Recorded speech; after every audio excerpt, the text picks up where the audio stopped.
আসসালামু আলাইকুম দর্শক। রাতের বেলা রাজনৈতিক নাটকীয়তা, সেই নাটকীয়তার যে খবরাখবর আসছে তাতে দেখা যাচ্ছে যে প্রধান পদত্যাগ করার সিদ্ধান্ত নিয়েছেন। এমন খবর চাউর হবার পর সেখানে ছুটে গেছেন নাহিদ ইসলাম, এনসিপির আহ্বায়ক। বৃহস্পতিবার সন্ধ্যায় রাষ্ট্রীয় অতিথি ভবন যমুনায় তিনি সাক্ষাৎ করেন। মানবজমিনের খবর বলা হচ্ছে এ সময় নাহিদ ইসলাম প্রধান উপদেষ্টাকে পদত্যাগ না করতে অনুরোধ করেছেন। অন্যদিকে প্রধান উপদেষ্টা দেশের বর্তমান পরিস্থিতি বিবেচনা করে দায়িত্ব চালিয়ে যাওয়ার কথা পুনর্বিবেচনা করবেন বলে জানিয়েছেন। এটাও হয়তো রাজনীতির জন্য দুর্ভাগ্য, যেখানে এতগুলো বড় বড় রাজনৈতিক দল আছে, তাদের সাথে এরকম একটি সংকটজনক অবস্থায় তিনি ডাকতে পারতেন, কিন্তু তিনি ডাকলেন অথবা নিজে থেকেই গেলেন নাহিদ ইসলাম।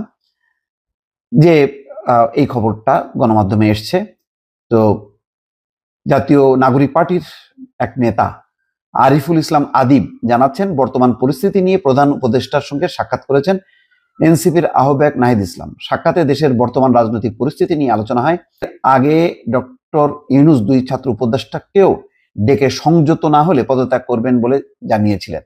এ সময় তারা সংযত হবেন বলে প্রতিশ্রুতি দেন। বৃহস্পতিবার উপদেষ্টা পরিষদের বৈঠকেও পদত্যাগের নিজের ইচ্ছার কথা জানান। তবে উপস্থিত উপদেষ্টার এই ধরনের সিদ্ধান্ত পুনর্বিবেচনা করার অনুরোধ করেন সরকার প্রধানকে। আজকে যমুনায় উপদেষ্টা পরিষদের বৈঠক ছিল।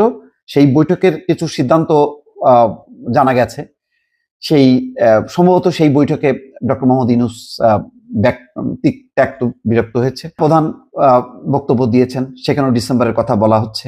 গুরুত্বপূর্ণ বিষয়ে সিদ্ধান্ত না নিয়ে নির্বাচিত সরকারের জন্য ওয়েট করতে বলা হয়েছে। দুই উপদেষ্টাকে পদত্যাগের জন্য দিনভর গত 5-7 দিন ধরে লাগাতার আন্দোলন চলেছে এবং হাইকোর্ট রিট খারিজ করেছে, শপথ নিতে বলেছে। এই যে সংকটজনক পরিস্থিতি, এই পরিস্থিতির মধ্যেও বিএনপি প্রধান উপদেষ্টার কাছে যায়নি, অথবা প্রধান উপদেষ্টা দেশের অন্যতম প্রধান রাজনৈতিক দলকেও ডাকেননি। বোঝাই যাচ্ছে যে বিএনপির সঙ্গে একটা দূরত্ব, সেই দূরত্ব বা সেই রাজনৈতিক শূন্যতা, গ্যাপটা যদি এনসিপির নাহিদ ইসলামকে দিয়ে পূরণ করতে চায় বা এনসিপিকে দিয়ে পূরণ করে, সেটা অত্যন্ত দুর্ভাগ্য। ডক্টর মোহাম্মদ ইউনূস বুঝতে পারছে না, তিনি এখনো সেই জুলাই আগস্টের ঘরে আছেন।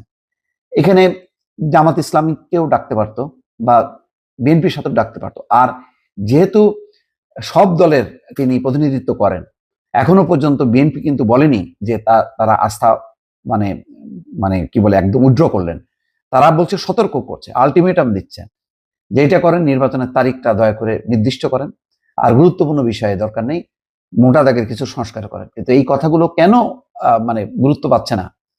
প্রথম আলো যেটা বলেছেন যে অন্তর্বর্তী সরকারের প্রধান উপদেষ্টা অধ্যাপক মোহাম্মদ ইউনূস পদত্যাগ করতে চাইছেন। সামাজিক যোগাযোগ মাধ্যমে চলা এমন আলোচনার মধ্যে তার সঙ্গে সাক্ষাৎ করেছেন এনসিপির আহ্বায়ক নাহিদ ইসলাম। ইশরাক হোসেনকে যে উদ্ভূত পরিস্থিতি, এই পরিস্থিতির জন্য কাকে দায়ী করবেন?